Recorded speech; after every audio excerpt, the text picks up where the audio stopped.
What good is a biometric time clock without the biometrics? They have a special ID card. They swipe that into the clock, enter their employee number, and that's how they clock in and out. That's not biometric though, right? No, it's not. Facing accusations about overtime fraud among its employees, the MTA spent $37 million back in 2019 to install Kronos biometric time clocks at all its employee facilities. Now, the idea was if MTA workers had to scan their fingerprints every time they showed up to work or left, they couldn't lie about the hours that they worked. The problem was just months into installing these new clocks, COVID-19 broke out, and it wasn't such a good idea anymore to have all these workers pressing their fingers on the same pad. The finger scan function on the time clocks has been suspended since March of 2020, even though union officials like Michael Sullivan say they don't expect most workers would have a problem with going back to it.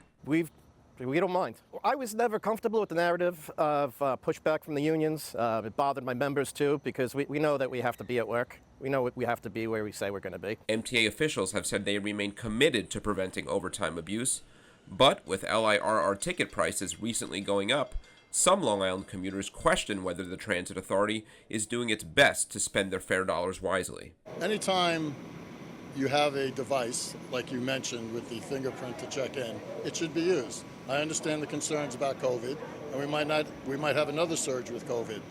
But any types of checks we can have to make sure that money's not being wasted is a good idea. Now, even with the MTA promising to crack down on overtime's actually gone up the last couple years. In Babylon for Newsday TV, I'm Alfonso Castillo.